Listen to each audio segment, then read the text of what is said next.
તો પછી બધા જેટલા સ્વામિનારાયણ સ્વામિનારાયણ કરે બધા મારને શરણ પગી જ ગયા ને. હે તો બધા પગી જાય ને અક્ષરધામમાં? નહીં. યાદ રાખજો, મારને શરણે ગયો ક્યારે કહેવાય? એ પ્રશ્ન આવશે ને. મારને શરણે ગયો ક્યારે કહેવાય? મારનો આશ્રિત થયો ક્યારે કહેવાય? તો મારનો આશ્રિત ક્યારે થયો કહેવાય? તો મહારાજે બહુ સ્પષ્ટ બતાવ્યું કે શિક્ષાપત્રના 41મા શ્લોકમાં મહારાજ કહે કે મારા આચાર્યશ્રી જેને મંત્ર આપે એ જ મારા પૂજનનો અધિકારી બને છે, એ જ મારો શરણાગત બની શકે છે, એ જ મારો શરણાગત છે. યાદ રાખજો, એ જ મારો શરણાગત જેને મારા આચાર્યશ્રી મંત્ર આપ્યો. સ્ત્રી ભક્ત હોય તો મારા આચાર્યશ્રીની આજ્ઞાથી એમના ધર્મપત્ની જેને મંત્ર આપ્યો એ જ મારો શરણાગત. એ વિનાનો મારો શરણાગત છે જ નહીં. બરાબર યાદ. એ જ મારો શરણાગત જેને આચાર્યશ્રીએ મંત્ર આપ્યો, એ સિવાયનો કોઈ શરણાગત છે જ નહીં. એવો જે છે એ મારા ધામને પામે છે. વાત સમજાય? હવે અહીંયા તમારે તિથિ વાળી વાત ઉભી રહે નહીં. 76માં થાપ્યા હતા, 81 થાપ્યા હતા, એ વાત ઉભી રહી શકીએ નહીં. શું કામ ઉભી ન રહે? તો કે 81 સુધી સ્વયં મહારાજ જ મંત્ર આપતા હતા. 21 સુધી સ્વયં મહારાજ જ મંત્ર આપતા હતા અને એનો શરણાગત બનાવતા હતા. સ્વયં મંત્ર આપીને શરણાગત બનાવતા હતા. એટલે એમની પાસે જેણે મંત્ર લીધો એ અક્ષરધામમાં ગયા.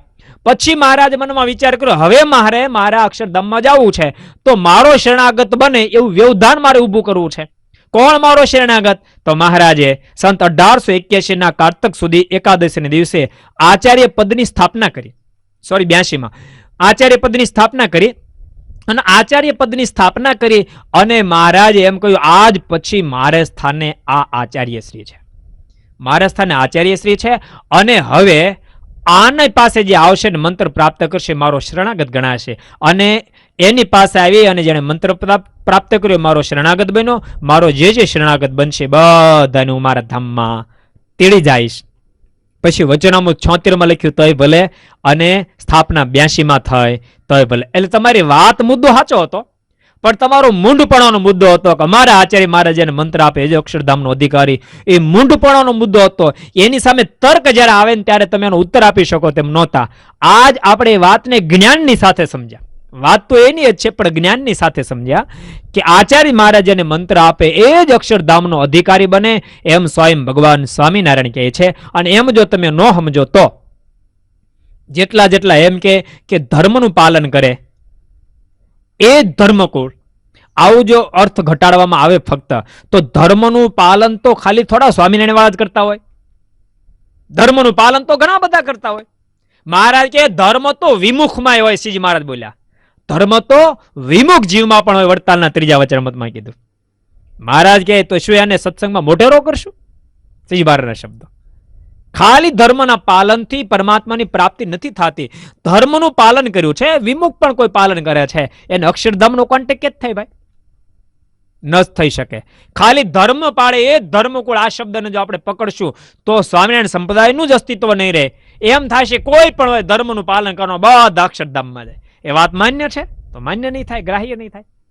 અને એમ જ સીધી મૂંઢપણે આપણે લઈશું કે આચાર્યશ્રી મંત્ર આપે એ જ અક્ષરધામમાં જાય અને આગળ પાછળ લાઈનની ખબર નહીં હોય તો આપણને કોઈ તોડી પાડશે તર્ક કરીને કે આ વાત લખાણી 76માં આચાર્ય પદની સ્થાપના 82માં થઈ, તો આપણે એ વાત સાચી હોય છે તો સાચી નહીં રહેવા દે. માટે વાત એ જ સાચી થાય કે ભગવાન સ્વામિનારાયણનો શરણાગત જે કોઈ બને એ અક્ષરધામનો અધિકારી બની શકે. અને શરણાગતિપણાનું મહારાજે પોતાના આચાર્ય સ્ત્રી માટે મહારાજે આચાર્યને હક આપ્યો છે. આચાર્યને શરણે જે ગયો છે, મારે શરણે થયો છે, મારો શરણાગત જે બન્યો એ મારા અક્ષરધામનો અધિકારી બને. મહારાજ કે મંત્ર જ્યાં સુધી મારા આચાર્ય ના આપે ત્યાં સુધી મારું પૂજન કરવા માટે અધિકારી નથી થતો, મારી પૂજા કરવા માટે અધિકારી નથી થતો, પછી જ અધિકારી થશે. એટલે બહુ અદભુત વાત મહારાજ અહીંયા 3જા પ્રશ્ન અંદર બતાવી રહ્યા છે. આમ નહીં સમજીએ તો બધા ધર્મકુળ ઘણા બધા છે, એને શરણે જઈને પણ એમ કે છે અમે ધર્મકુળને આશ્રિત છીએ, ધર્મકુળને આશ્રિત છીએ, એને શરણે ગયા છીએ માટે અમારી મુક્તિ થઈ જવી જોઈએ, તો પણ શાસ્ત્રમાં પરસ્પર બાધા આવશે. માટે આચાર્ય મહારાજના માધ્યમથી જેને મંત્ર પ્રાપ્ત કર્યો એ જ અક્ષરધામમાં જાય, પણ આચાર્યને શરણે ગયો એ અક્ષરધામમાં જાય. શા માટે? તો ભગવાન સ્વામિનારાયણે એને શરણાગત બનાવવાનો માટેનો અધિકાર આપ્યો છે, માટે લેવલ ત્યાં લાગુ પડે છે. અને મહારાજ એવો જે ભક્ત છે એ જ્યારે દેહને છોડે છે ત્યારે યોગ સમાધિ વાળાને પ્રત્યક્ષ દેખે છે. અહીંયા આપણા મનમાં થશે યોગ સમાધિ વાળો પ્રત્યક્ષ દેખે છે તો પછી ભગવાન સ્વામિનારાયણનો આશ્રિત દેહ મુક્તો હોય ત્યારે ક્યારે કોઈ પરોક્ષના કોઈ સમાચાર નથી મોકલે, ફોન નથી કીધું. યોગી મોટા મોટા ઘણા બધા આટા મારે, કોઈએ ન કીધું એટલે આજ તમારો ભગત ધામમાં ગયો, મેં જોયો, કીધું કોઈએ? હે? મારાના સમકાલીન થી આજ સુધીમાં લાખો કરોડો ભક્તો અક્ષરધામમાં પહોંચી ગયા, પણ આજ સુધી પરોક્ષમાં કોઈ યોગી એવું નથી કીધું કે આજ તમારો સ્વામિનારાયણનો આશ્રિત અક્ષરધામમાં ગયો ને એમ દેખ્યો. અહીંયા મહારાજ કે યોગ સમાધિ વાળા પ્રત્યક્ષ દેખે છે તો એનું કેમ સમજવું? પણ યાદ રાખે, યોગ સમાધિ વાળા એનો મતલબ એ સ્પષ્ટ એવો થાય કે જેને પ્રત્યક્ષ પુરુષોત્તમ નારાયણના યોગથી માન્યાના સંબંધથી, યોગથી એટલે સંબંધથી, પ્રત્યક્ષ પુરુષોત્તમ નારાયણના સંબંધથી જેની સ્થિતિ એવી થાય છે કે જેને પ્રત્યક્ષ પરમાત્માના દર્શન થઈ શકે છે, જેની સિદ્ધ સ્થિતિ કહેવાય. પ્રત્યક્ષ પુરુષોત્તમ નારાયણના સંબંધથી સિદ્ધ સ્થિતિને પામેલો જે પુરુષ છે એ જ ભક્ત, એ જ સંત, અન્ય કોઈ ભગવાનનો ભક્ત દેહને મૂકીને જાય છે ત્યારે એને એ પ્રત્યક્ષ જોઈ શકે છે. પણ સંબંધ કોનો? પ્રત્યક્ષ ભગવાન સ્વામિનારાયણનો. અને ભાઈ ભગવાન સ્વામિનારાયણના સંબંધથી તો કોઈ પણ ગમે તે જોઈ શકે. પહેલી વાત પ્રસિદ્ધ નથી, મહારાજના સમકાલીન સમયમાં મહારાજ ગમે એને ધામમાં મોકલે ને તોય પણ ગઢપુરની અંદર એક વેરા ભગત હતા. મહારાજ એને પૂછે, 25 વર્ષની ઉંમર, 22-25 વર્ષની, અને મહારાજ કહે, વેરાજી ફલાણા ગામમાંથી અમારે ફલાણા ભગતને ધામમાં તેડી જવા, તેડી જાય? એટલે મહારાજને શું પૂછે ખબર ભગત? મહારાજની ઉંમર કેટલી છે? મહારાજ કે 27 વર્ષની. અરે મહારાજ, તો છોકરા બહુ નાના નહીં હોય? મહારાજ કે નાના છે ને, 7 વર્ષનો, 3 વર્ષનો છે. અરે મહારાજ, તો છોકરા રખડી પડે ને બિચારા. તો મહારાજ એક કામ કરો, એને નહીં તેડી જતા.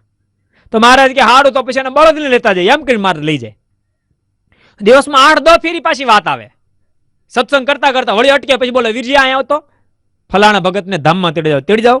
મહારાજ કેટલી ઉંમર છે? મહારાજ કે 72 થયા. મહારાજ કે ઉપાડી જાઓ, જલ્દી જાઓ. આ રોજની ઘટના 8-10 રોજ બને. મુક્તાનંદ સ્વામીના મનમાંથી આવડા મોટા ભગવાન, અનંત કરોડો બ્રહ્માંડ જેને આધારે રહે, એ ભગવાન આને આ સામાન્ય એક હરિભગતને પૂછીને કરા બધું હશે હું એમ? એક દાડો ન રહેવાનો એટલે મહારાજને કે, મહારાજ તમે આવડા મોટા ભગવાન, અનંત કરોડો બ્રહ્માંડ તમારે આધારે રહે અને અનંત કરોડો બ્રહ્માંડના અધિષ્ઠાતાઓ તમને પૂછીને કામ કરે, અને આ વેરા ભગતમાં હું એવું છે કે તમે એને પૂછીને કામ કરો છો? ત્યારે મહારાજ કેવું બોલ્યા ખબર? મહારાજ કે, સાંભળો સ્વામી, અમે તમને કહીએ હું કામ એને પૂછીએ છીએ. આજથી મહારાજ કે 20 વર્ષ પહેલા અમે ભક્તિબાગ આટો મારવા ગયેલા ને એમાં દાદા ખાચરના ખેતરમાં માણકી લઈને આટો મારતા હતા. એમાં માણકીના ડાબલામાં ઝીંઝવાનું એક ભૂથું આવી ગયું, નીકળી ગયું અને દેહ છૂટી ગયો, અને એ વેરાભાઈ થયા. મહારાજ કે, મારા ઝીંઝવાનું ભૂથું એ વેરાભાઈ થયા, એને પૂછીને તમે કામ કરો? ભૂથાને પૂછીને? ત્યારે મહારાજ બહુ સરસ બોલ્યા. મહારાજ કે, ભૂથું પણ કોના ખેતરનું? દાદા ખાચરના ખેતરનું. અને મહારાજ કે, ભૂથું ડાબલામાં આવ્યું, પણ કોના ડાબલામાં આવ્યું? માણકીના ડાબલામાં આવ્યું. ભક્તો, ભગવાન સ્વામિનારાયણનો મહિમા તો સમજો. એના એક ભગતના ખેતરનું ભૂથું થાય એ બળભાગી થઈ જાય તો આપણે તો સીધા એના ભગત થયા. બબ્બા બાજી જીતી ગયા જગમાં જે સત્સંગી થયા, જેને કીધો કુસંગ ત્યાગ, તે મનુષ્યના મોટા ભાગ, પ્રગટ પ્રભુને શરણે રહ્યા, બબ્બા બાજી જીતી ગયા. હવે જરાય પોતાની જાતને હોશિયાળી નહીં માનતા. નહીતર કોકનું સારું સ્કૂટર જોઈ જાય, સારી ગાડી જોઈ જાય, કોકનો સારો ફ્લેટ જોઈ જાય, સારો બંગલો જોઈ જાય, તે હોશિયાળો થઈ જાય. હાવ લો, અરે ભલા આપણને તો મહારાજ અને મહારાજનું ધામ મળી ચૂક્યું છે એમ માનીને મોજમાં રહેજો. મારની આજ્ઞા ખબરદાર થઈને પાળજો, મારનું ભજન કરજો. મહારાજ કહે કે ખેતરનું ભૂથું પણ કોના ખેતરનું? ડાબલો પણ કોનો? માણકીનો ડાબલો. માટે મહારાજ કે થોડા પુણ્ય કાંઈ દાદા ખાચરના ખેતરનું ભૂથું થવાય નહીં. થોડા પુણ્ય દાદા ખાચરના ખેતરનું ભૂથું ન થવાય તો થોડા પુણ્ય આ સત્સંગમાં જન્મ ધારણ કરાય.